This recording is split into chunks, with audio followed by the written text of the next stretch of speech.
हरि ओम। ओम श्री गणेशाय नमः। ओम श्री सरस्वत्यै नमः। ओम श्री गुरुभ्यो नमः। ओम समस्त जन कल्याणे निरतं करुणामयं नमामि चिन्मयं देवं सद्गुरुं ब्रह्मविद्वरं सद्गुरुं ब्रह्मविद्वरम्। ओके, સૌથી પહેલા શાંતિ મંત્ર બધા સાથે બોલીશું। ओम भद्रं कर्णेभिः शृणुयाम देवाः भद्रं पश्येमाक्षभिर्यजत्राः स्थिरैरङ्गैः स्तुष्ट्वागंसस्तनूभिः व्यशेम देवहितं यदायुः स्वस्ति न इन्द्रो वृद्धश्रवाः स्वस्ति नः पूषा विश्ववेदाः स्वस्ति नस्तार्क्ष्यो अरिष्टनेमिः स्वस्ति नो बृहस्पतिर्दधातु। ॐ शान्ति शान्ति शान्तिः।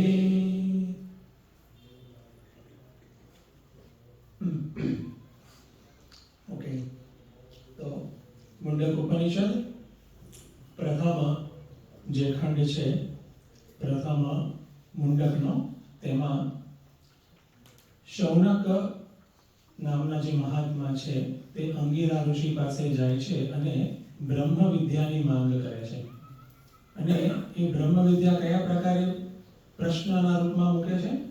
कस्मिन्नो भगवो विज्ञाते सर्वमिदं विज्ञातं भवति के एवुं एक छे विज्ञान जे जाणवाथी બધું જ જાણી શકાય મીન્સ કે મારું અજ્ઞાન સર્વથા દૂર થઈ જાય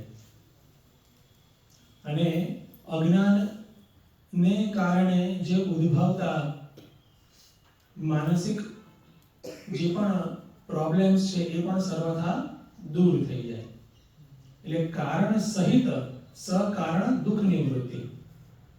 ઓકે, જ્ઞાનનો એટલો મોટો મહિમા છે અને જ્ઞાન દ્વારા એટલું મોટું ફળ મળતું હોય છે અને એટલા માટે જ જ્ઞાનને મનુષ્ય કે સમાજના જીવનના કેન્દ્ર સ્થાને મોસ્ટ ઇમ્પોર્ટન્ટ એ પ્રકારે મૂકવામાં આવે છે અને એ જ્ઞાનને અંગિરા ઋષિ બે ભાગમાં વહેંચે છે કે ઘણા બધા જ્ઞાન છે દુનિયામાં, ઇવન વેદમાં પણ ઘણા બધા પ્રકારના જ્ઞાન છે તો તેને પણ બે ભાગમાં વહેંચે કે જેથી આપણી બુદ્ધિમાં એની સાચી ધારણા થાય અને યથા યોગ્ય અગત્યતા ઇમ્પોર્ટન્સ એને આપી શકીએ।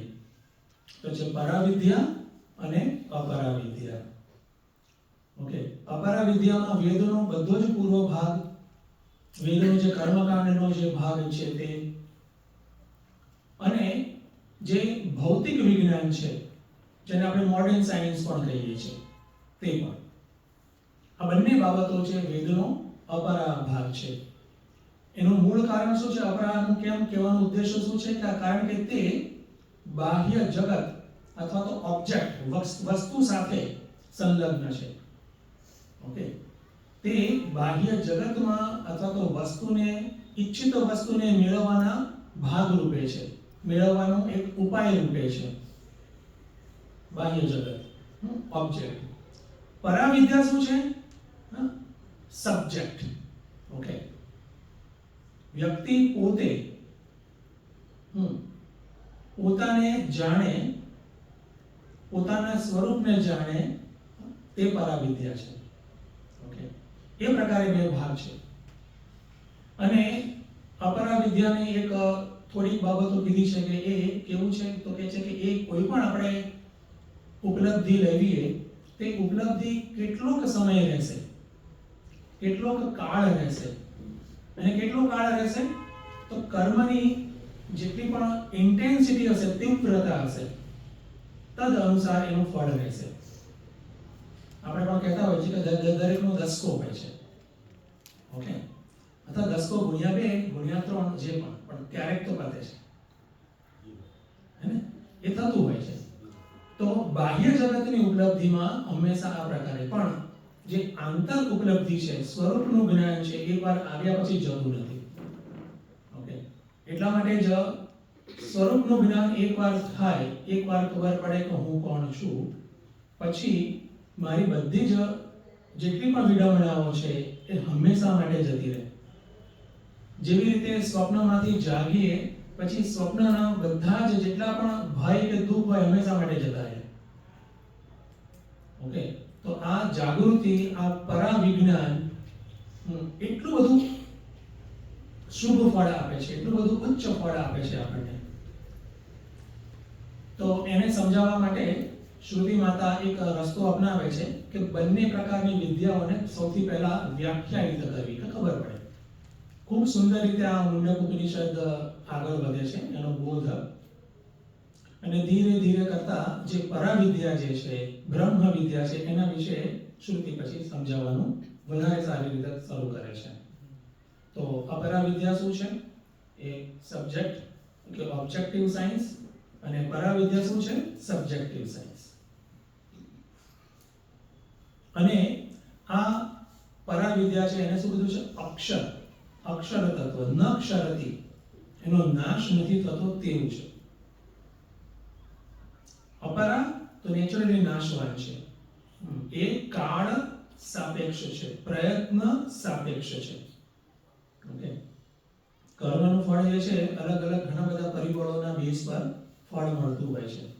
કે કર્તા છે, કર્ણ છે, પછી એ ક્રિયા જે છે પોતે, એની ઇન્ટેન્સિટી છે, ઓકે, એના બેઝ પર ફળ મળે.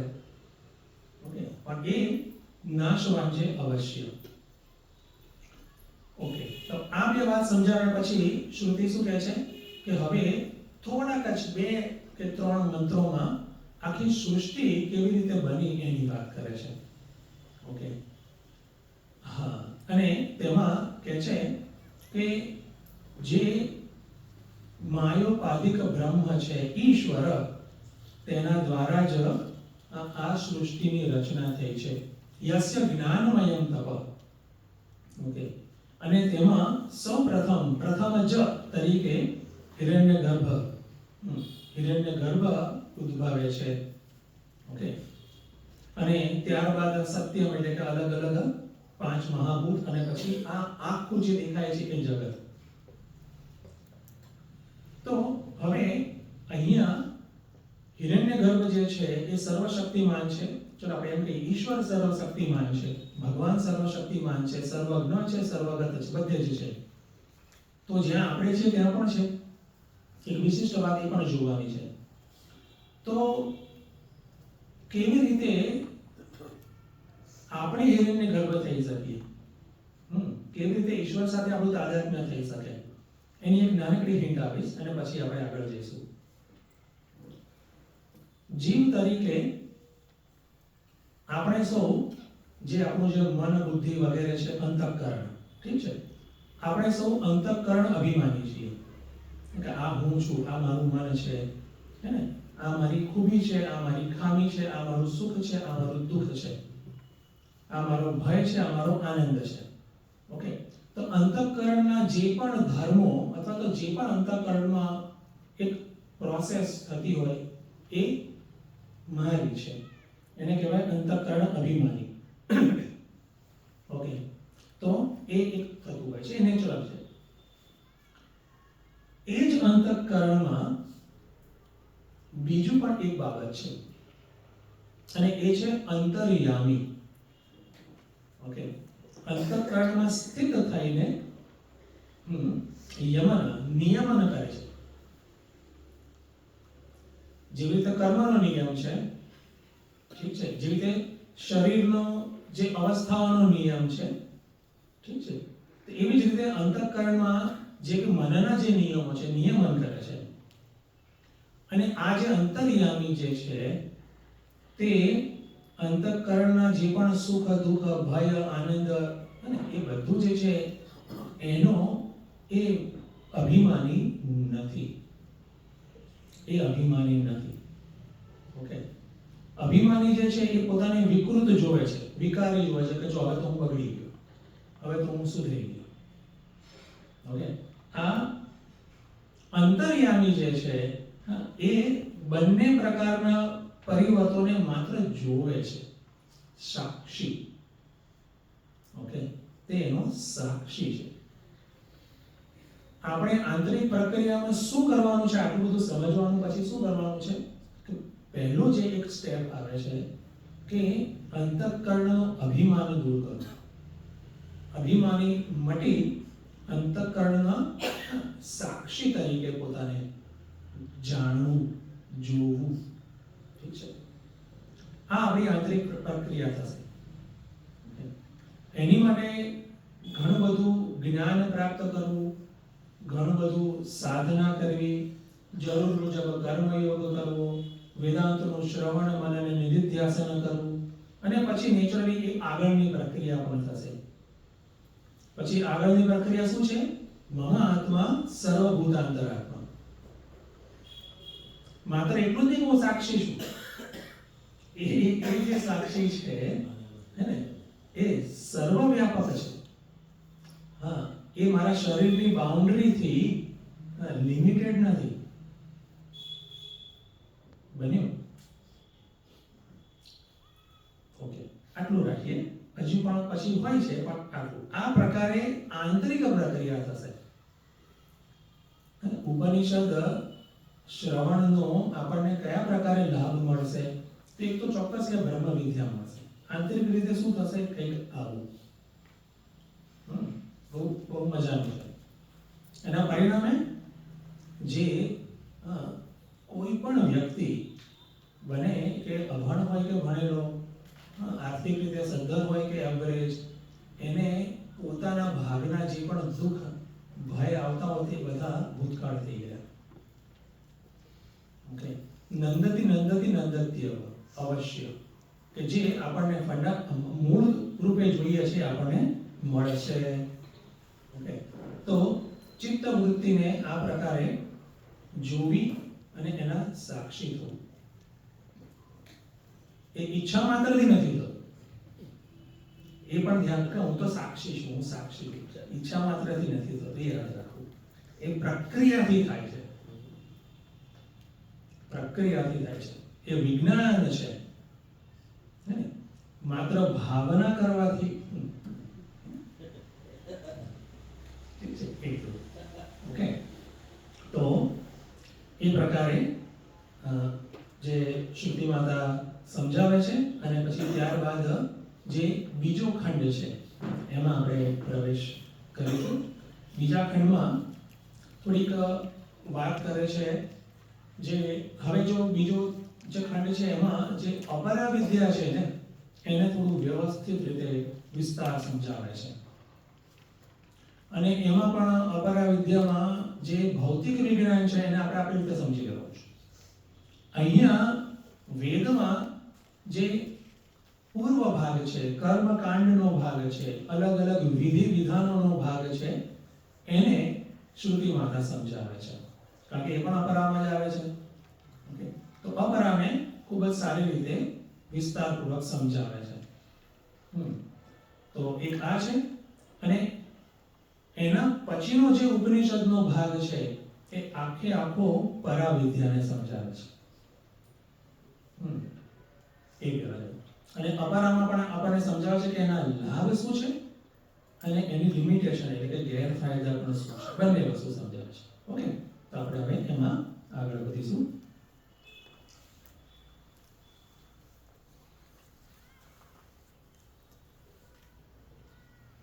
તદેતत् સત્યં મંત્રેષુ કર્માણિ કવયઃ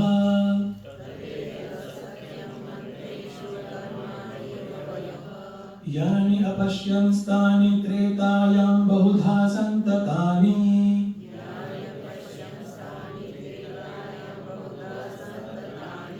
તાનિ આચરત નિયતં સત્યકામાઃ एष वः पन्थः सुकृतस्य लोके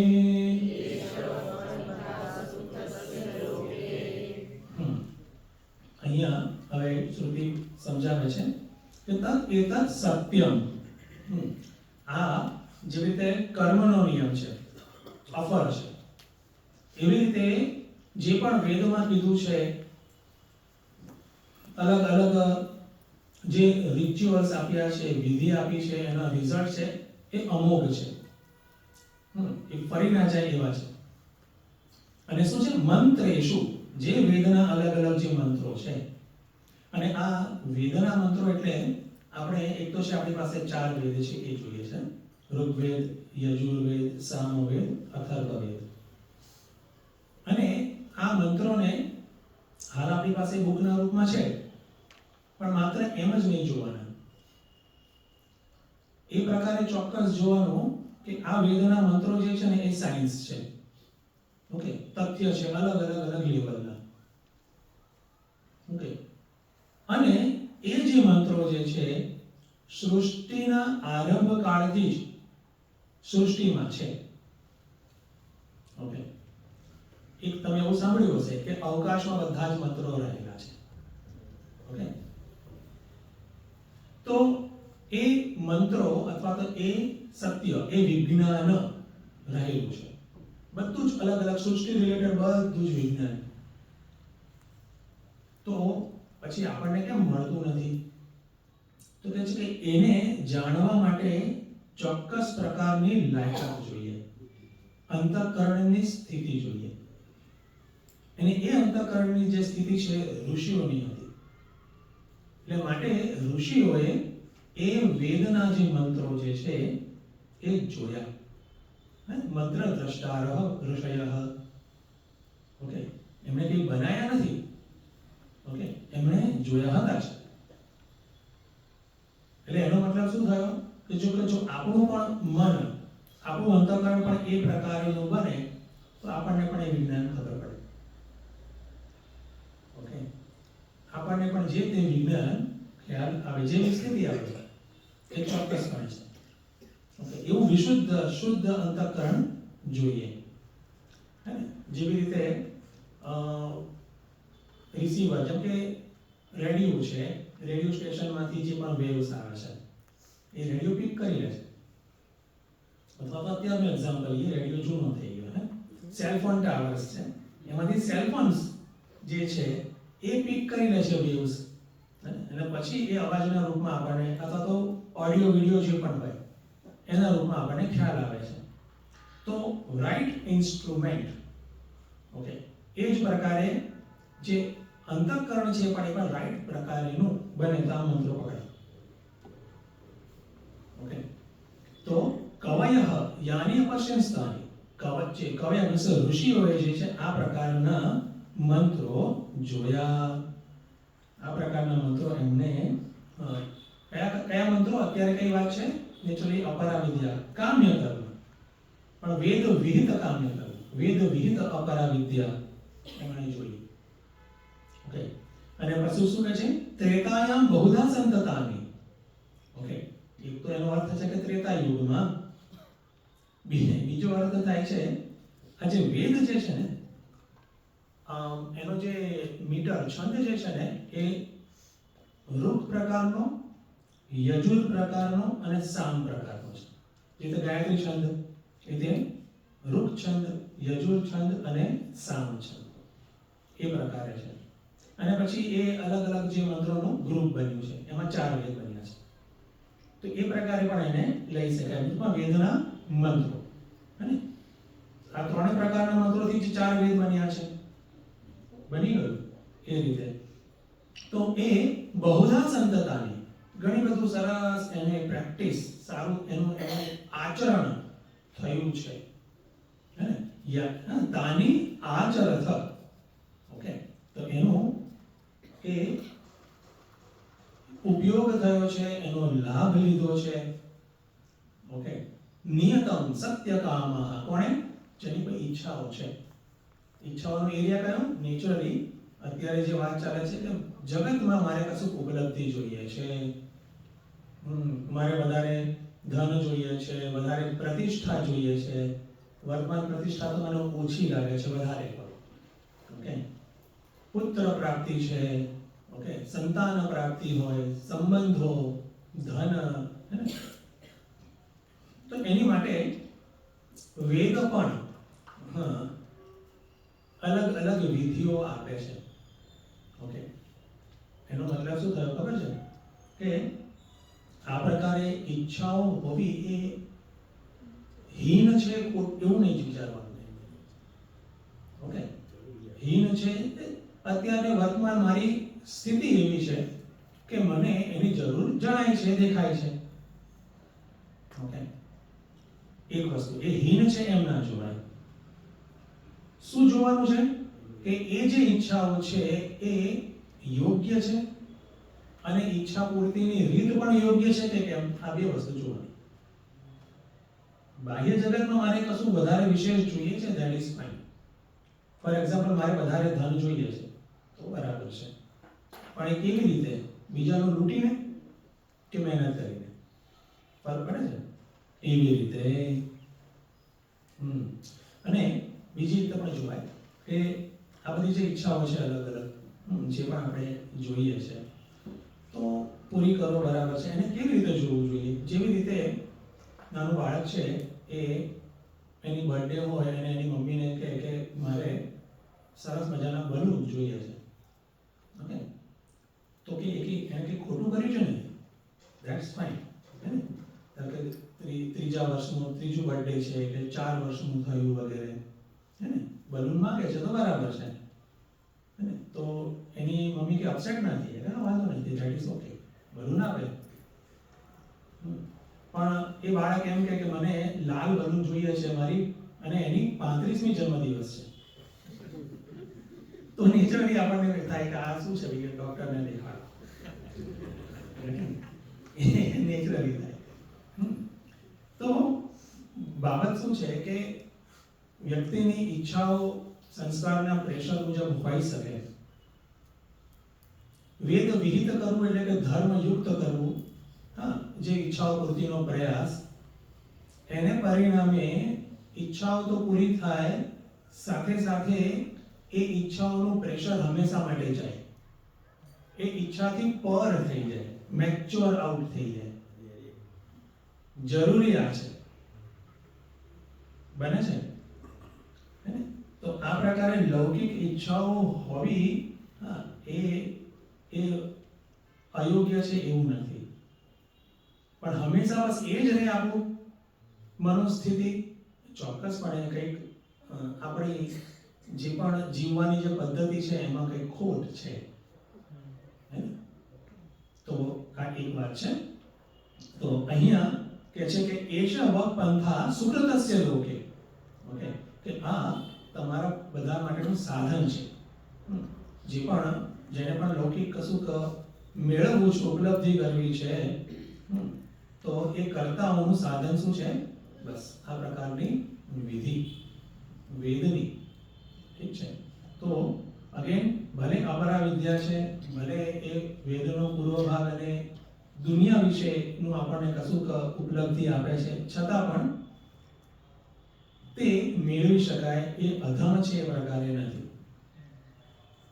આટલું એક. બીજું સાથે કીધું કે વેદોનો જે પૂર્વ ભાગ જે છે ને, એને આપણે 2 ભાગમાં વહેંચી શકીએ, થોડું સારી રીતે સમજવા. જે અલગ અલગ જે અંદર મંત્રો આપ્યા છે એની વાત કરે. એક તો રિચ્યુઅલ્સ, અલગ અલગ પ્રકારની વિધિઓ છે. વૈદિક પૂજા હોય, વૈદિક હવન હોય, મંત્ર હોય. બીજું છે અલગ અલગ દેવતાઓનું ધ્યાન, સર્વ દેવતા ધ્યાનાની, દેવતાઓનું ધ્યાન. જનરલી આપણે એવું વિચારતા હોઈએ છીએ કે જે ધ્યાન છે એ તો પરાવિદ્યામાં જ આવે, પણ એવું નથી. ઓકે, ધ્યાન પરાવિદ્યામાં એવું નથી. ધ્યાન દેવતા ઉપાસના છે, એ પણ અપરા છે, પણ એનું સ્થાન છે. એનો બેઝ શું છે? તો એનો બેઝ એ છે કે હું ધ્યાતા છું અને હું ઈશ્વરનું અથવા તો કોઈ દેવતાનું ધ્યાન કરું છું. તો હું અને દેવતા બંને અલગ છીએ. ઠીક છે. અને પછી હું એનું ધ્યાન કરું છું. ઉપાસના એ પ્રકારે થાય છે. ઓકે, તો ઇવન તો એ હાયર છે છતાં પણ અપરામાં જ આવે છે. ઓકે, એ પણ અપરામાં જ આવે છે. અને જ્યાં આ બંને સબ્જેક્ટ ઓબ્જેક્ટ અને બંનેનું દ્વૈત ન રહે અથવા તો ન રહે એ પ્રકારની મારી પ્રક્રિયા હોય એ પરાવિદ્યામાં આવશે. અન્યત્ર ધર્માત અન્યત્ર અધર્માત, ધર્મ અને અધર્મથી પણ અન્ય, એ પ્રકારની કઠમાં વાત છે. ઠીક છે. આગળના પણ સેક્શનમાં ઉપાસના વિશે, કર્મ ઉપાસના વિશે આપણને થોડુંક સમજાવશે. પણ અહીંયા બે બાબત સ્પષ્ટ રીતે મુકાય કે જે કર્મ જે છે અથવા તો જે અલગ અલગ પૂજાઓ છે, વિધિઓ છે વેદની, એ મુખ્યત્વે અર્થ અને કામ પ્રદાન, કે મારું સુખ વધે કામનું, અને મારા સુખના સાધનો વધે ધર્મ. ઠીક છે.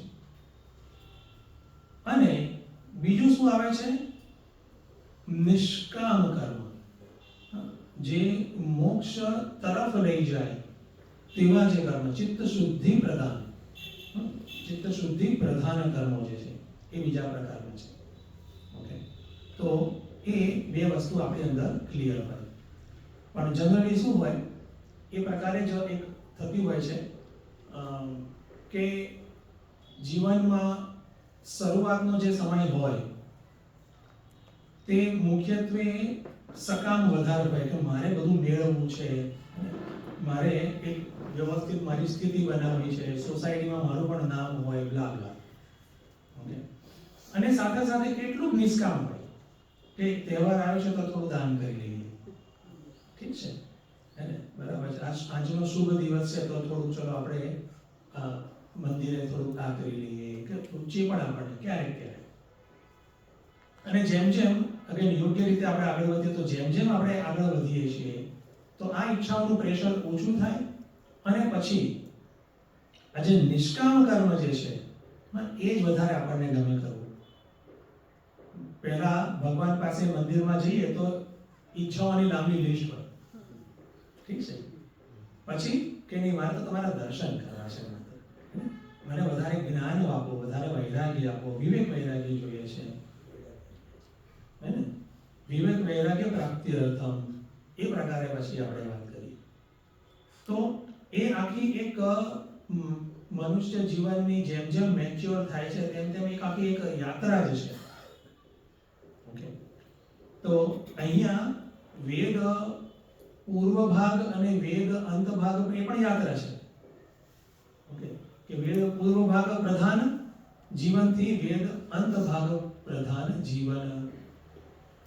ઓકે, આ જ વાત આપણે ઇવન ભગવદ્ ગીતામાં પણ છે કે મારા ભગવાન કહે છે મારા 4 પ્રકારના ભક્તો છે: આર્ત, અર્થાર્થી, જિજ્ઞાસુ અને જ્ઞાની. ઠીક છે. અને એ પણ કેમ છે? અગેન પહેલા આર્તમાંથી અર્થાર્થી થશે. આર્ત એટલે કે જ્યારે પ્રોબ્લેમ આવે ત્યારે જ ભગવાન યાદ આવે, ત્યાં સુધી મજા મજા પોતાના જે અર્થ કામોમાં મસ્ત હોય. અને એમાંથી વધારે જે જાગૃત થયો હોય, ભગવાનની ભક્તિ વધી હોય, તે શું આવશે પછી? અર્થાર્થી, કે મારા દુઃખમાં નહીં પણ સુખમાં પણ તમે સાથે છો ભગવાન, તમારી કૃપાથી જ મારું સુખ છે. ઓકે, તો એવા લોકો સુખમાં પણ સાથે રહે. ત્યાં સુધી કે બાલાજીનું ખાસ થયું છે, તિરુપતિ બાલાજી ભગવાનને બિઝનેસમાં પાર્ટનર બનાવે. હા, ભગવાન 10% પાર્ટનર, અર્થાર્થી. That is fine. અને ત્યાંથી જ પછી યાત્રા આગળ જાય છે જિજ્ઞાસુ, મારે ભગવાનને જાણવા છે. ઠીક છે. આ બધું તો ઠીક એમ કહેશે, કારણ કે એમાંથી એ બહાર નીકળી આવ્યા છે, પર થવા લાગે છે. આ બધું તો ઠીક, નામ યશ ને બધું તો હવે ઠીક, હવે બધું બહુ ભોગવી લીધું, હવે એનું કશું આમ નથી, હવે કશું આમાં મને રુચિ નથી દેખાતી. ઠીક છે.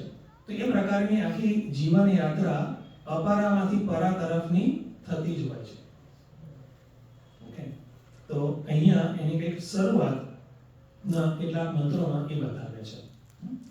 બીજા મંત્રમાં આપણે જોઈશું હવે જે અલગ અલગ વિધિ છે એની થોડીક વાતો કરે છે. ઓકે, મત્સ્રુતિમાં હતા યદા લેલાયતે યર્ચિઃ સમિદ્ધે હવ્યવાહને તદાજ્ય ભાગૌ અંતરેણ આહુતિ પ્રતિપાદયે.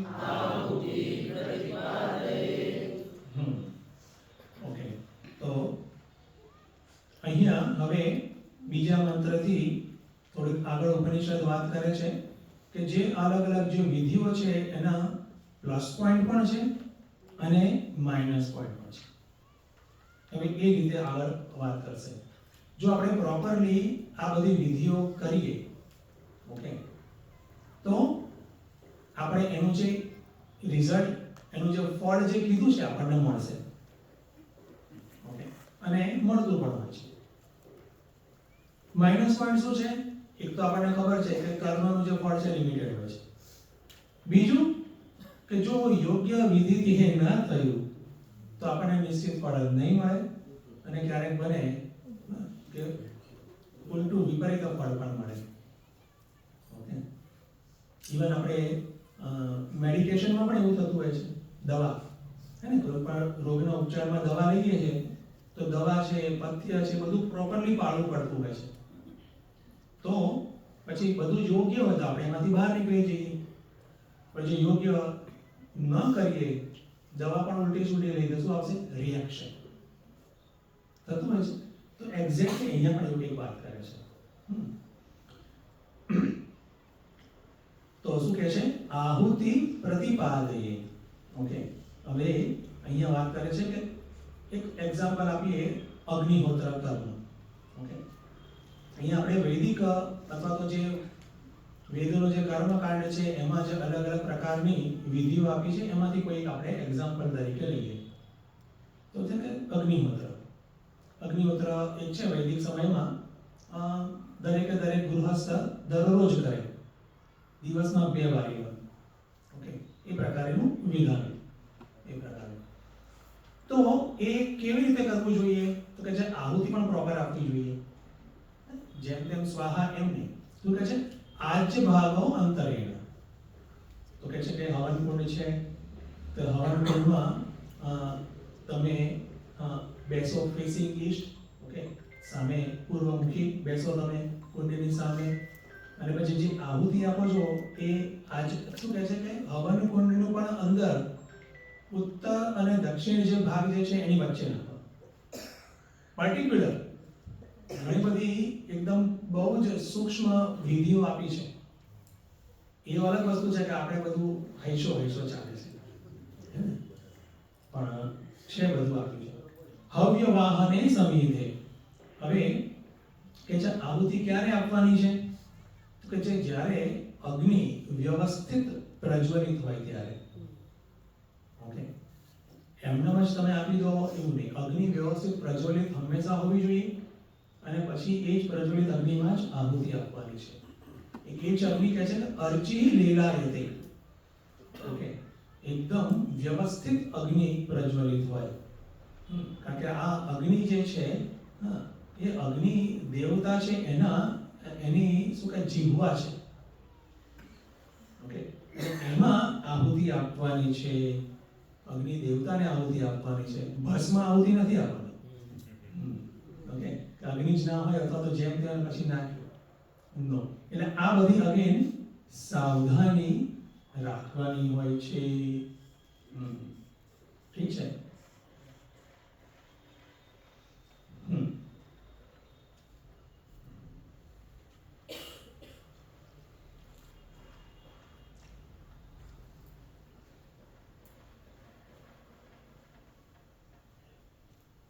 અને કશું થઈ ગયું. દરેકની વિધિ હોય છે.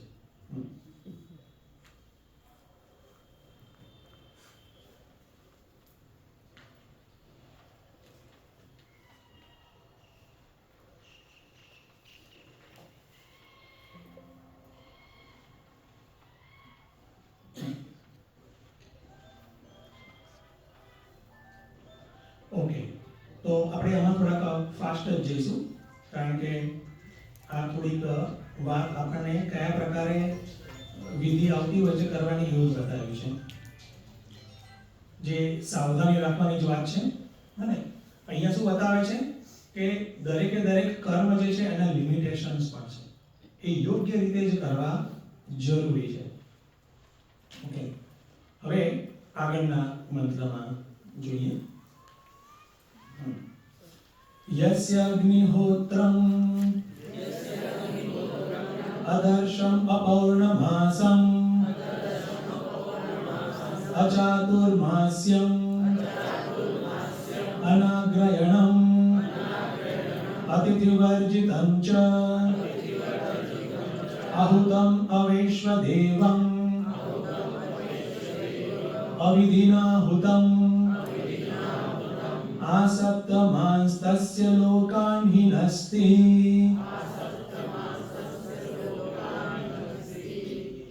ઓકે, બેઝલાઈન બાબત શું છે કે જે તે કર્મ કરીએ છીએ ઈચ્છા પૂર્તિ માટે, એની સાવધાની, એની જે પણ જે પ્રોસેસ હોય એની સાવધાની વ્યક્તિએ રાખવી જોઈએ. અને જો સાવધાની નથી રાખતા તો એમાં લાભ તો ન મળે, ગેરલાભ થાય. ઓકે, અને બીજી વસ્તુ, અહીંયા જે વેદનો જે પૂરો ભાગ જે છે એ આપણને પર્ટિક્યુલર જે પણ વિધિ હોય અથવા તો ક્રિયા હોય એમાંથી શું ફળ મળશે આપણને બતાવે છે, પણ કેવી રીતે ફળ મળશે એ નથી કહેતું. ઓકે, એટલે કે આ કેવી રીતે થશે તો કે છે કે એનો વેદ એમાં નથી વાત કરતું. ઓકે, એટલે ત્યાં શ્રદ્ધા જ રાખવી પડતી છે. એટલે વેદનો આખો જે પૂર્વ ભાગ જે છે એ શ્રદ્ધાના આધારે જ કરી શકાય. શ્રદ્ધયા હુતમ એટલા માટે લખ્યું છે. ઓકે, સી જેવી રીતે આપણે દવાની વાત કરી તો દવામાં આપણી પાસે કારણ હોય છે કે દવાના આ પર્ટિક્યુલર કેમિકલ છે અને એ શરીરમાં આ પ્રકારે કેમિકલ રિએક્શન કરે છે અને એને પરિણામે શું થાય છે, પર્ટિક્યુલર બેક્ટેરિયા મરી જાય છે અથવા તો આ થાય છે અને પછી આપણે રિપેર થઈ જઈએ છીએ. ઓકે, એવું છે. પણ અહીંયા આખું તંત્ર એટલું બધું વિશાળ અને સૂક્ષ્મ પણ છે, એને સમજાવવું ઘણું બધું મુશ્કેલ છે. એટલે વેદ એમાં નથી જતો, શ્રદ્ધા. ઓકે, એક આ વસ્તુ છે. અને કોઈ પણ વિધિ હોય એના અલગ અલગ બીજા પણ અંગ કર્મ હોય, અલગ અલગ બીજા પણ કર્મ હોય, અંગ કર્માણી. જેવી રીતે આપણે પણ ધારો કે ઘર ખરીદવું હોય અને કોઈ પણ પ્રોપર્ટી ખરીદવી હોય તો એના અલગ અલગ ઘણા બધા બીજા બધા પ્રોસેસ છે, સ્ટેપ્સ છે. કોઈ દેશમાં જવું હોય તો એનો વિઝા અને વિઝાનું પેપર હોય એટલે બધું હોય છે. અને એક પર્ટિક્યુલર પેપર આપણે બનાવવા માટે પછી બીજું કંઈક કામ કરવાનું, અને બધું જ પરફેક્ટ હોવું જોઈએ, છે કે નહીં? નહીં તો શું કે તમારું આ પેપર ખૂટતું હતું માટે વિઝા ના મળે, આ પેપર બરાબર નહોતું માટે વિઝા ના મળે. સમજાય છે ને? આવું એક્ઝેક્ટલી એવું વેદોનો જે પૂરો ભાગ જે છે ને એ કહે છે કે તમારે જે મુખ્ય વિધિ, સાઇડ વિધિ બધી સાથે સાથે હોવી જોઈએ. તો કઈ કઈ છે અહીંયા કેટલીક આપણને દર્શાવી છે. બહુ ડીપમાં વાત નથી કરતા કારણ કે આ ઉપનિષદ છે. વેદના પૂર્વ ભાગમાં ડીપમાં બધી આખી વાત કરેલી છે. તો કહે છે કે દર્શન એક રિચ્યુઅલ છે બીજું, ઓકે, જેને દર્શયાગ પણ કહે છે. અમાસ પછીનું પ્રથમ અમાસ કે એ પણ કરવાનું હોય. પૌર્ણમાસમ, અગેન પૂર્ણિમા પછીની પ્રથમ અમાસ. ચાતુર્માસ્ય, ચાતુર્માસ એટલે કે આપણે કહીએ છીએ કે સંન્યાસીના જે ચાતુર્માસ હોય એ નહીં, દરેક 4 મહિના 4 4 ને 4. આગ્રયણમ, અને અહીંયા આવે છે કે જ્યારે ખેતીમાં જે પાક લેવાની જે સીઝન હોય ને એની જે શરૂઆતનો સમય, પહેલું જે પાક લીધો હોય એની વાત કરે છે. અતિથિ પૂજા, એ તો આપણને ખબર છે કે અતિથિની પૂજા કરવી એટલે કે શું, એવું કહેવાય છે એ પ્રકારે જોવાનું કે દરરોજ ઓછામાં ઓછા એક વ્યક્તિને જમાડવું. વૈશ્વદેવમ ભૂતબલી, અથવા તો એમ કહીએ કે અલગ અલગ પશુ પંખીઓ જે છે એ લોકોને પણ જમાડવું, એ લોકોને પણ ખોરાક આપવો. તો ઉપનિષદ કહે છે કે જે મુખ્ય ક્રિયા ઉપરાંત આ બધી જે અંગ ક્રિયા પણ જો નથી કરતા, અભૂતમ, બધામાં હવે લગાવી દઈશું, આપણે ક્લિયર થશે. જો નથી કરતા, એટલે એને શું કહે છે? જો નથી કરતા, અને પ્લસ મુખ્ય વિધિ પણ ધારો કે અવિધિના ઉત્તમ, એમાં પણ પ્રોપર વિધિ નથી પાડી, તો તમને એનો લાભ, બેનિફિટ નહીં મળે, પણ સાથે સાથે બને કે એનું નુકસાન પણ તમને થાય. આટલી વાત. આ બધા આપણે થોડા ફાસ્ટ જ જઈશું. અહીંયા આપણને ઇન્ફોર્મ કરે છે કે કોઈ પણ ક્રિયા કરી અને એનું શાશ્વત ફળ નો, અને એને અયોગ્ય રીતે કરી છે તો પણ ફળ નહીં મળે. આ બાબત જેટલું વેદ પૂર્વ ભાગમાં લાગુ પડે છે એટલું જ બધી જ લૌકિક બાબતોમાં લાગુ પડે છે. ઓકે, એ રીતે જોવાનું છે. આગળનો મંત્ર: કાલી કરાલી ચ મનોજવાચ સુલોહિતાયા ચ સુઘુમ્રવર્ણાઃ ધૂમ્રવર્ણાઃ સ્ફુલ્લિંગિની વિશ્વરુચિ ચ દેવી લીલાયમાના ઇતિ સપ્તજિહ્વાઃ.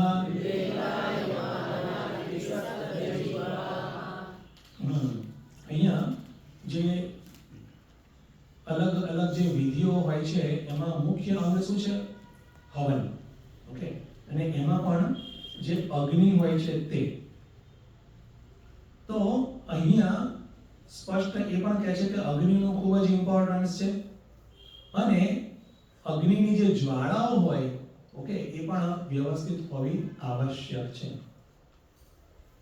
ઓકે, કારણ કે એ અગ્નિ એ પ્રત્યક્ષ દેવતા આપણી જે વિધિ છે એમાં સામે છે, રિચ્યુઅલ છે એમાં સામે છે.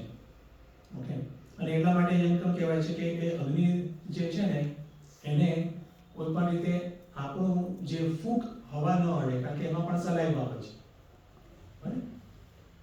કદાચ તમે પણ સાંભળ્યું હશે કે અગરબત્તી હોય કે દીવો હોય, ખાસ કરીને અગરબત્તી, તો એને ફૂંક મારીને નથી કરવો, હાથથી આમાં અથવા આમ કરી દઈએ. કેમ? જો ફૂંક મારી છે તો જે સલાઈવા જે છે એ અગ્નિને અડે છે. ઓકે, અને અગ્નિ જે અહીંયા છે પૂજ્ય છે. ઓકે, તો એ અગ્નિ સુવ્યવસ્થિત રીતે હોય એનો આકાર, અને પછી આપણે આહુતિ આપીએ, ઓકે, એનું ફળ મળે છે, નહીં તો નહીં. ઓકે, એ થોડી વધારે સ્પષ્ટતા, મીન્સ કે કેટલી બધી ડિટેલ છે એમ કહે છે. ચલો હું તો એમ કહીશ કે આપણે ઇવન દુનિયામાં પણ કશું આપણે સફળતા મેળવવી છે, ઓકે, તો એમાં પણ ઘણી બધી ડિટેલ હોય છે.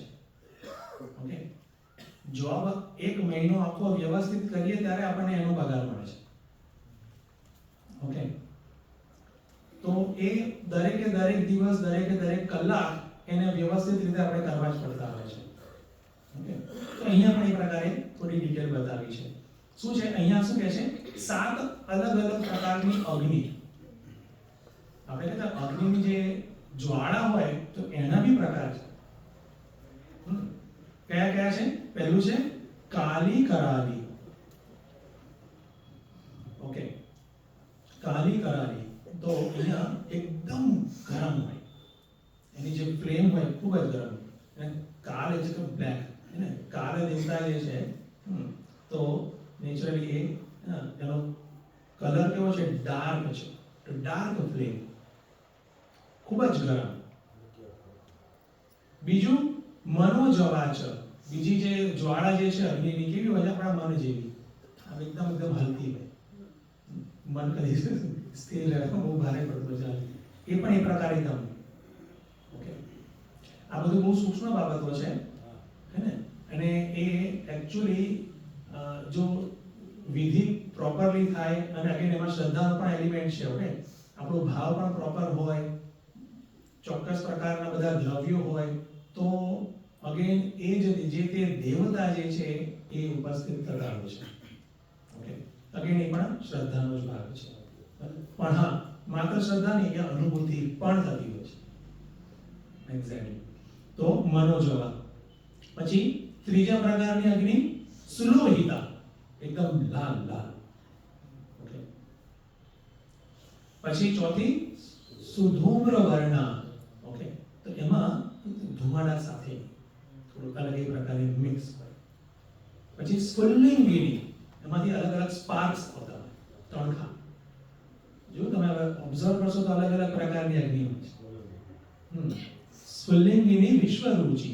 પછી દેવી, એકદમ બ્રાઇટ અને શાઇનિંગ હોય, અગ્નિની જ્વાળા. ઓકે. અને પછી સાતમું શું કહે છે? લેલાયમાન, ફ્લિકરિંગ. હે ને, એકદમ તરત જ આમ તણખાની જેમ આવે પછી નીચે જતી રહે. તમે હોળીની જે અગ્નિ તમે જોશો ને, ફ્લિકરિંગ જેવી હોય છે. સ્ફુલ્લિંગિની પણ હોય છે. ઓકે. સ્થિર ના હોય, સહેજ આમ એકદમ એવી હોય. અને આ શું છે? સપ્ત જીહ્વા. આ અલગ અલગ 7 અગ્નિ દેવતા જે છે એની જીહ્વા છે. ઓકે, તો એ પ્રકારે એને જોવું જોઈશે.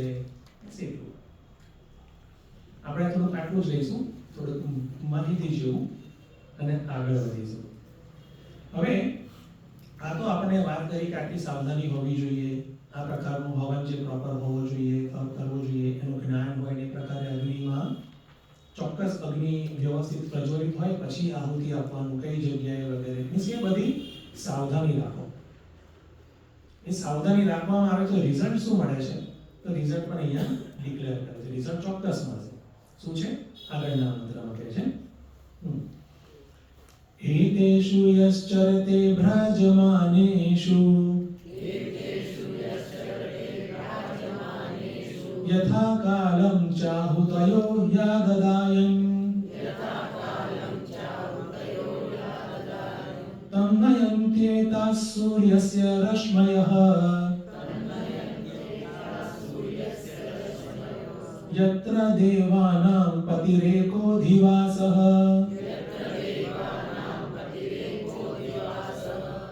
ઓકે, તો અગેન કોઈ પણ રિચ્યુઅલ હોય, વિધિ હોય, એના બે પ્રકારના ફળ હોય છે. એક તો ઇહલોક, એટલે કે આ દુનિયામાં ફળ મળે, અને બીજું છે પરલોક. બીજી મૃત્યુ બાદ. આ દુનિયામાં તો નેચરલી આપણે સારું આયુષ્ય વધારે વ્યવસ્થિત ભોગવી શકીએ, હેલ્થ સારી હોય, ધન વગેરેનું ખૂટે નહીં એવું હોય, વગેરે વગેરે. કાર આપણે ચલાવી શકીએ, એ પ્રકારનું આપણું સંબંધીઓ આ તે બધું. પરલોક કે મૃત્યુ બાદ જે છે એ મારી ગતિ છે ઉર્ધ્વ થાય. ઓકે, અગેન જેની જે પ્રકારની શ્રદ્ધા અથવા તો જાગૃતિ સાથે સાથે એનું જે લેવલ, એ મુજબ એ લોકો આ પ્રકારે યત્ન કરતા પણ હોય છે. પહેલા પણ કરતા હતા, અત્યારે પણ કરે છે. એ સ્પષ્ટ છે કે મૃત્યુ બાદ, કારણ કે વ્યક્તિ પોતાને જીવ તરીકે જોવે છે. જેટલું સ્થૂળ હોય ને, વ્યક્તિ પોતાને શરીર તરીકે જોવે કે મર્યા પછી શું ખબર, એવું બધું પોતાને જીવ તરીકે જોવે છે. ત્યારે ખ્યાલ આવશે કે મૃત્યુ બાદ પણ મારું તો અસ્તિત્વ છે. જીવભૂત સનાતન, એવો જીવ તો સનાતન છે. ઓકે, એ સ્પષ્ટતા. તો પછી આત્મજ્ઞાન એક વસ્તુ છે. જો નથી થતું તો સેકન્ડ બેસ્ટ શું છે કે ઉર્ધ્વ તો મળે એ રીતે, અથવા તો ઉર્ધ્વ માટેની, સારા સુખ માટેની જ કામના હોય. ઓકે, તો એની માટેના પ્રયાસ, યત્ન. અને આપણા શાસ્ત્રમાં એ પણ સ્પષ્ટ છે કે કોઈ પણ ઉર્ધ્વ લોકમાં જઈએ છીએ ત્યાં જવામાં આવે છે રિટર્ન ટિકિટ સાથે. સિંહે પુણ્ય માર્ગ લોકમ વિશે, એ પાછું તો આવવાનું છે. ઓકે, તો જે આ વ્યવસ્થિત રીતે બધી જ જીવન પણ સારી રીતે જીવે છે, વિધિ કરે છે, ભાવના છે બધાના લાભની, હે ને, અન્યને પણ સાચવે છે, અલગ અલગ પશુ પંખીઓને પણ એ જમાડે છે, એને પણ સાચવે છે, યથાશક્તિ, નો પ્રોબ્લેમ. તો શું થાય છે? આદદાયન સૂર્યસ્ય રશ્મયઃ. ઓકે, જે તે દેવતા છે સૂર્ય દેવતા, એને લઈ જાય છે ક્યાં? ઉર્ધ્વ લોકમાં લઈ જાય છે.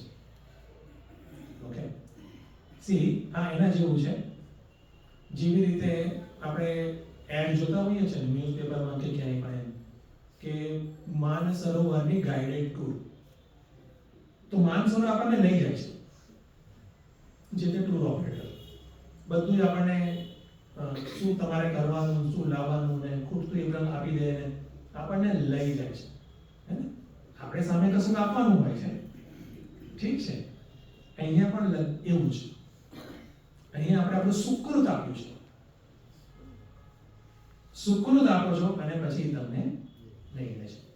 Tour to heaven. ઠીક છે, ટૂર બસ એક્ઝેક્ટલી એમ જ જોવાનું છે. એ બધું પોસિબલ છે ને? યસ. અને કેવી રીતે જવાય છે? સૂર્યસ્ય રશ્મય, સૂર્ય દ્વારેણ. હે? સૂર્ય માત્ર જે દેખાય છે એવું જ નથી. એટલું સૂર્ય દેવતા, સૂર્ય લોક, ઉર્ધ્વ લોક અને સૂર્ય દ્વાર છે. જે આપણી કમાઈ હશે એ મુજબ પછી આપણે આગળ પણ જઈશું. અને ક્યાં લઈ જશે? એક અધિવાસ, એટલે કે જ્યાં દેવાનામ રાજા કોણ છે? ઇન્દ્ર. નેચરલી સૂર્ય લોક કયું છે? સ્વર્ગ લોક. સ્વર્ગમાં લઈ જાય છે. ઓકે, અને ત્યાં કોણ છે? ઇન્દ્ર. ઓકે, અધિપતિ એનો. ઓકે, તો ત્યાં લઈ જાય. અને સ્વર્ગ એટલે શું? નેચરલી નો દુઃખ. અહીંયા શું છે? બધું બરાબર છે, પણ ની લાંબી લિસ્ટ હોય આપણી પાસે. જુઓ બરાબર, તો થોડી વાર શાંતિથી વાત કરીશું તો બધા મારું પણ ને તારું પણ ચાલુ થઈ જશે. નેચરલી તો ત્યાં નો દુઃખ, કશો જ અભાવ નહીં. શિયાળામાં પણ મચ્છરો હોય છે, ત્યાં નો મચ્છર. કશું જ નહીં, બધું જ એકદમ સ્પષ્ટ, ક્લીન, કમ્ફર્ટેબલ. હે ને? પછી બહુ જ રગાપટ્ટી કામ કરીએ ત્યારે આપણે શાંતિથી 5 મિનિટ બેસીએ એવું પણ નહીં. બેસે જ શાંતિ. એટલું બધું એકદમ સુખ સુખ સુખ. હવે તમે જુઓ તો જેવી મનોભૂમિકા, સુખની વ્યાખ્યા આવી પણ હોય છે બધાની. કશાનો અભાવ ના હોવો જોઈએ મન, અને કશું પણ વિપરીત ના હોવું જોઈએ. ટુ પ્રતિકૂળ, વ્યક્તિ પણ પ્રતિકૂળ નહીં, વેધર પણ પ્રતિકૂળ નહીં, જીવ જંતુઓ પણ પ્રતિકૂળ, કશું નહીં. આવું બધું મજા, એને સ્વર્ગ કહેવાય. થઈ ગયું. પણ એક કમાવું પડતું છે, જસ્ટ લાઈક હે ને યુરોપની ટૂર. તો એવી રીતે આ જે તે જગ્યા છે એની ટૂર, ગાઈડ ટૂર એ બધા મળશે. ઓકે, તો આ વસ્તુ સ્પષ્ટ છે. ઓકે, આપણે એટલું ચોક્કસ ધ્યાનમાં રાખવાનું વેદાંતના સ્ટુડન્ટ તરીકે અને ભક્ત તરીકે, વેદમાં શ્રદ્ધા છે એટલા તરીકે, કે આ બધામાં તથ્ય પણ છે અને એ પ્રકારે મળી પણ શકે. અને અત્યારે ઉપનિષદના સ્ટુડન્ટ તરીકે શું જોવાનું છે કે એની લિમિટેશનમાં છે. ઓકે, કારણ કે ક્ષીણે પુણ્ય મળતો લોકો વિશે નથી. ઓકે, બરાબર છે. ટૂર જે છે અમુક દિવસોની જ હોય છે. ઓકે, અને જેમ જેમ દિવસો પતતા જાય તેમ તેમ આપણને લાગે કે હવે જવું પડશે પાછું. ઓકે, તો એવું પણ થતું હોય છે. ઓકે, આગળ હજુ એક મંત્ર લઈ લઈએ.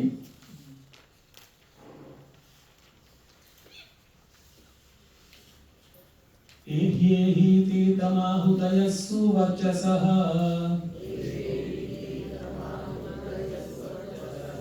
सूर्यस्य रश्मिभिर्यजमानं वहन्ति प्रियावाचम् अभिवदन्त्यचर्यन्त्य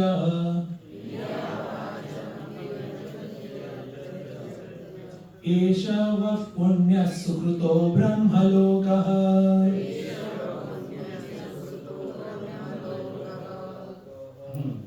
હવે કેવી રીતે આપણી ટૂર થાય છે, જેણે જે આ પ્રકારે સુકૃત કર્યા હોય જીવની મૃત્યુ બાદ. ઓકે, કેવી રીતે ટૂર થાય છે એ અહીંયા બતાવે છે. ઓકે, અગેન શોર્ટમાં તો શું કહે છે? એહી એહી ઇતિ તમ આહુતયઃ સુવર્ચસઃ વદંતિ. અત્યારે વચન વદંતિ. આપણે જે આહુતિ મીન્સ કે આપણા જે સુકૃત છે, આપણા જે પણ અલગ અલગ જે આપણે વિધિ કરી છે, આપણું જે સુકૃત જે છે એ આપણને આ પ્રકારે ઉર્ધ્વ લોકમાં આપણને ગાઈડ કરે છે. આવો આવો, અહીંયાથી આવો, એ રીતે. ઓકે. સૂર્યસ્ય રશ્મિભિઃ યજમાનં વહન્તિ. યજમાનં એટલે કે જે કરતા છે, જે યજમાન છે, જેને આ પ્રકારે સુકૃત કર્યા છે જીવન પર્યંત. ઓકે. સૂર્યસ્ય રશ્મિભિઃ, એટલે સૂર્ય જે રશ્મિ છે એની, સૂર્યના જે કિરણો જે છે, ઓકે, એમાં જીવ, ઓકે, શરીર સહ નહીં, શરીર રહિત જીવ જે છે એને આ પ્રકારે એના સુકૃત જ લઈ જતા આવે છે. ઓકે. અહીંયા ઉર્ધ્વલોક ગમનમ થોડું શોર્ટમાં બતાવે છે. ઓકે, તો પહેલા તો આપણને ગાઈડ કરે છે. પછી બીજા નંબરમાં પ્રિયામ વાચમ અભિવદંતિ અર્ચયંત્ય. એ જે આખો જે રસ્તો જે છે અને ત્યાં જે લઈ જાય છે એમાં આપણી સાથે ખૂબ જ શુભ અને પ્લીઝિંગ ગમે એવું આપણું એમનું વર્તન હોય છે. એવું પણ હોય કે આપણી ગ્લોરી ગાય એમ કે તમે તો આટલું સરસ કામ કર્યું છે, આટલી સરસ સેવા કરી છે, આટલા બધા લોકોને જમાડ્યા છે, આટલું સરસ તમે કર્યું, બાંધકામ કરાયું છે અને blah blah ઘણું બધું.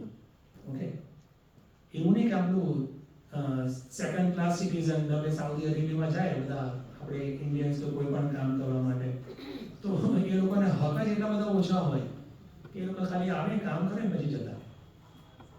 જીવવાનો આનંદ વાત નહીં.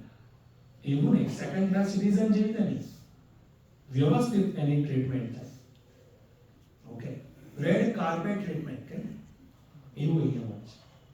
એષવ પુણ્ય સુકૃત બ્રહ્મલોક. એ બ્રહ્મલોક એટલે કે સ્વર્ગલોક, ઉર્ધ્વલોક. તો એ એના જે સુકૃત જે છે, સુકૃત અનુસાર કે જે તમે એને લાયક છો અને તમે ચોક્કસપણે આ ઉર્ધ્વલોકમાં તમે આવો. ઓકે, એવું નહીં કે લાયક નથી અને પછી બેક ડોર એન્ટ્રી, હે ને, ઇલીગલ દેશોમાં જતા હોય છે બધા, એવું નહીં.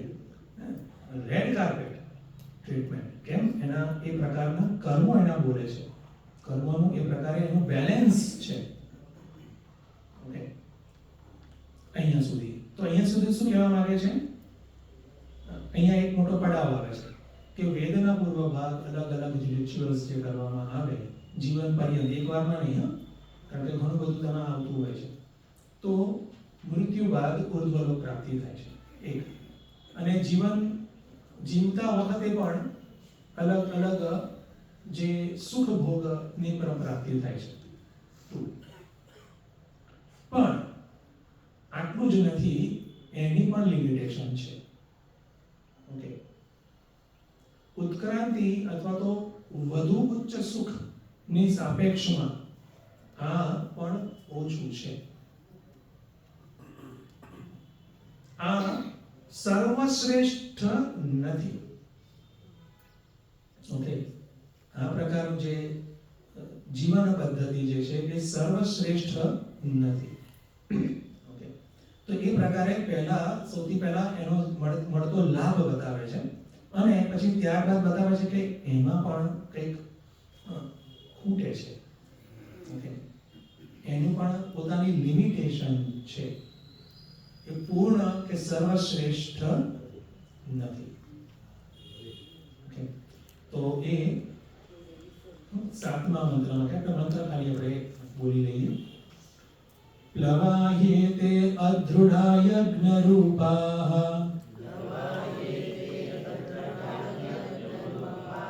અષ્ટાદશોક્તમ વરમ યેષુ કર્મ एतत् श्रेयो ये विनन्दन्ति मूढाः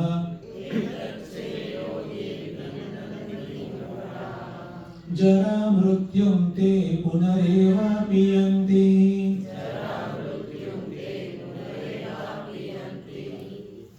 હવે વેદ પૂર્વથી જે પણ ઉપલબ્ધિ મળે છે એ કઈ લીધી. હવે બતાવે છે કે એ અપરા વિદ્યા જે છે એનું ફળ જે છે નાશવાન પણ છે. ઓકે, એ નાશ પામે છે. એટલું એમ એ પ્રકારે વાત કરે છે કે ત્યાં જેટલું સુખ મળે છે એટલું દુઃખ પણ મળે છે. ઓકે, સુખ મળશે સાથે દુઃખ પણ હશે. એવું છે.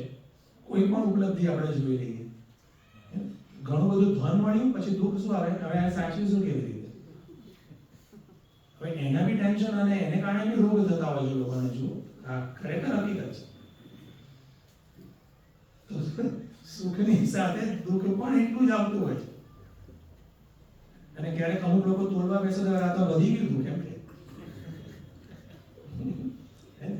તો એવું છે. તો આ બાબત જે છે અહીંયા સ્પષ્ટ કહે છે કે જે વ્યક્તિ આ પ્રકારે સમજીને એમાં એન્ટર થાય છે એ ચોક્કસપણે એનો યથાર્થ અનુભવ લઈ અને આગળ વધશે. જે જાણ્યા વગર સમજ્યા વગર અંદર જાય છે આ પ્રકારના જીવન પદ્ધતિમાં, એને જ કહેવાય છે સંસારી. અને એ ફસાયેલો છે. ઓકે, એ ફસાયેલો છે. બરાબર છે. અને પછી એ વ્યક્તિને એવો હક નથી કે કોઈને પોતાની સ્થિતિ માટે કે તમારે કારણે અથવા તો કોઈને મળતો છે માટે ભગવાનને કારણે મારી આ સ્થિતિ છે. ઓકે, તો કહે છે કે એ પ્રકારે આપણી સ્થિતિ ન થાય એ આપણે જોવાનું છે. ઓકે, અને એને અહીંયા જે લાસ્ટ જે 7મો મંત્ર છે એમાં શ્રુતિ માતા સમજાવે છે કે જે મૂઢતા એટલે શું.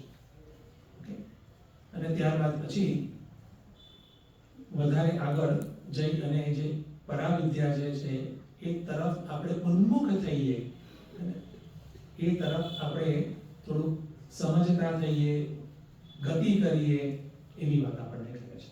ઓકે, તો આટલું રાખીએ અને થોડોક સમય આજે જે પણ શ્રવણ થયું છે તેનો સ્વપ્રયાસે ચિંતન કરશું. અત્યારે ફ્રેશ શ્રવણ થયું છે. મનના વિચારો જે છે તેને સુવ્યવસ્થિત રીતે ગોઠવી લઈએ. જે પણ ખૂબ જ અગત્યનું લાગ્યું હોય તે વિચારને ચિંતવીએ.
મનુષ્યના સુખની સ્થિતિ તેના જ્ઞાનના આધારે હોય છે.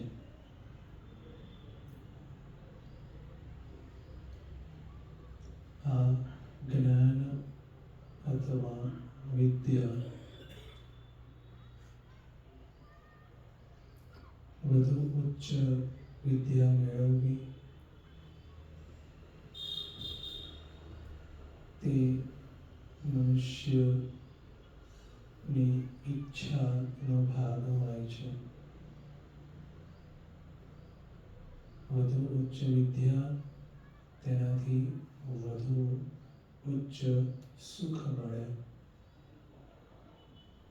વધુ લાચારી પરાધીનતા કપાય.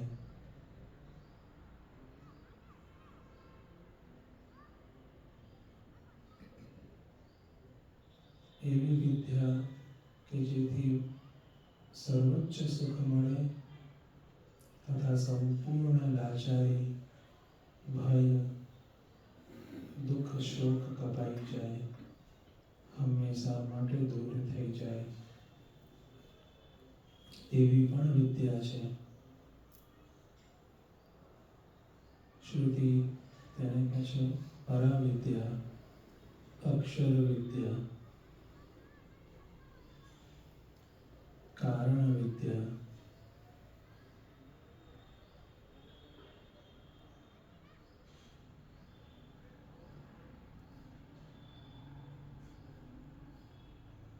બીજી અન્ય પણ અનેક વિદ્યાઓ છે. તે અપરા વિદ્યાના એરિયામાં આવે છે, જ્યાં યત્ન, શ્રદ્ધા સહિત કર્મ કરવામાં આવે, પરિણામ સ્વરૂપ તે વિદ્યા કે તે સિદ્ધિ મળે છે અને કાળ સાપેક્ષ સુખ મળે છે.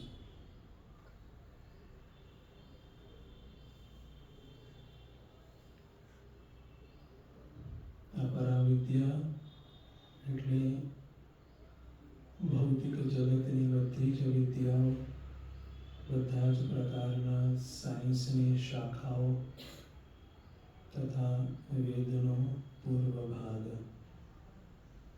અલગ અલગ પ્રકારની વિધિઓ, રિચ્યુઅલ્સ,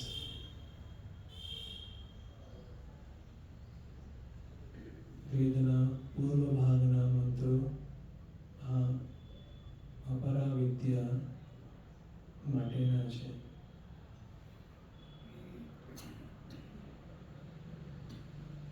વ્યક્તિ પોતાના સંસ્કાર અથવા બુદ્ધિ જ્ઞાન અનુસાર વધુ ઉચ્ચ સુખ માટે ચોક્કસ પ્રક્રિયા અથવા તો વિદ્યા ઈચ્છે છે.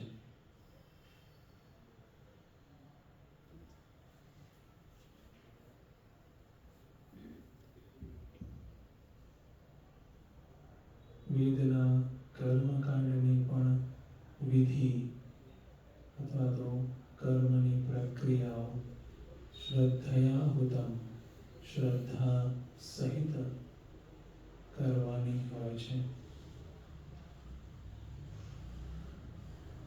આ બધી જ વિધિઓ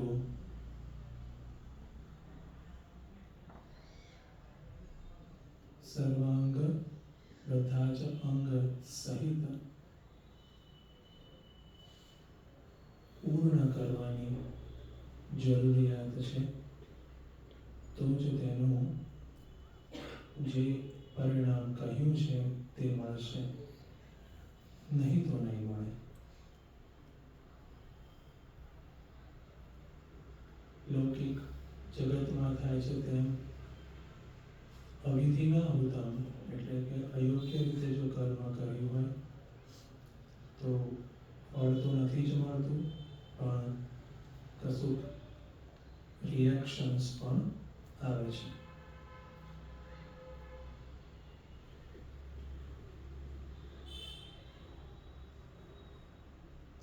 શ્રુતિ માતા વિવિધ અપરા વિદ્યાની ઉપલબ્ધિ સમજાવે છે, તેનું ફળ પણ કહે છે, ગેરંટી આપે છે. જીવન દરમિયાન સુકૃત કર્યા હશે, જીવન દરમિયાન અન્યને પણ મદદરૂપ જ થયા જ હશે, અને જીવન દરમિયાન વિધિ વેદપૂર્વની પણ કરી હશે. તો આ જીવન તો વધારે સાનુકૂળ સુખમય બનશે જ. મૃત્યુ બાદ પણ જીવ યાત્રા ઉર્ધ્વમુખી થશે, સુખદ હશે, અને સ્વર્ગ લોકમાં સુચારું સ્થાન મળશે.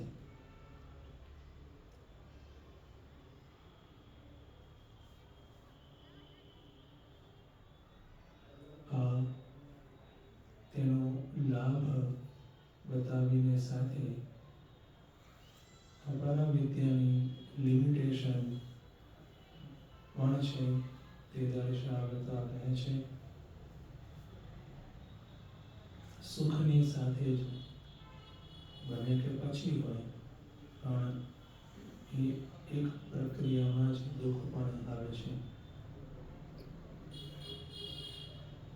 તે કોઈ પણ ઉપલબ્ધિ બાહ્ય જગતની હોય, આ લોકમાં કે પરલોકમાં, તે અંતવાન છે. તે અંત સહિત છે.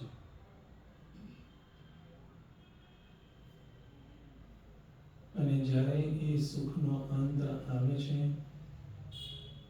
તો સુખનો અંત એ જ દુઃખની શરૂઆત છે.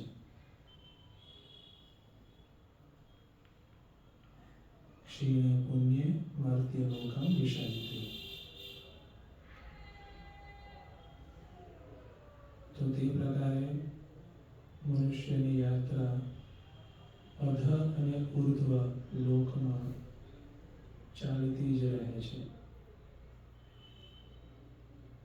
આ વાત કરીને શ્રુતિ સમજાવે છે, ઉપનિષદના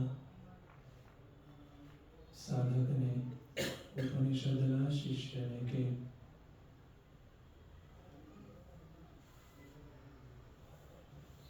બાહ્ય જગતની ઉપલબ્ધિ તે કાલ સાપેક્ષ અને તારતમ્યયુક્ત સુખવાળી છે.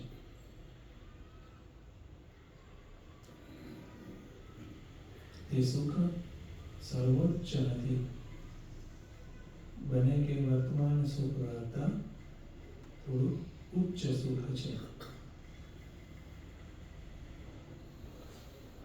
અને માટે જ તે ઉચ્ચ સુખ મળવાના થોડા કાળ બાદ તે સુખ પણ મનને આકર્ષણ નથી આપતું, અને વ્યક્તિ તેનાથી પણ વધારે ઉચ્ચ સુખ માટે યત્ન કરે છે.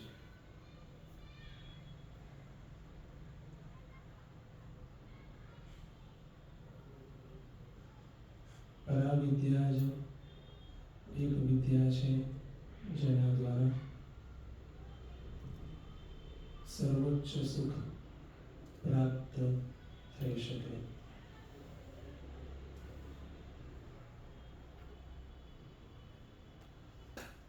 પરાવિદ્યા જ એક વિદ્યા છે જે દ્વારા મળતી ઉપલબ્ધિ અને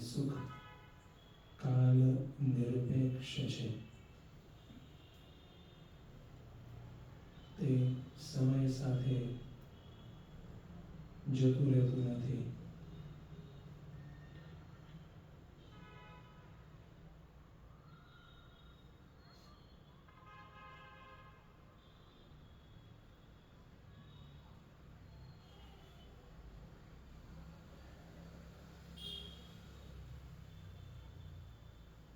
ઉપનિષદનો શિષ્ય આ વાતને સારી રીતે સમજે છે અને પોતાની ઈચ્છાઓના તંત્રને પરાવિદ્યા મેળવવાની દિશામાં પ્રવૃત્ત કરે છે.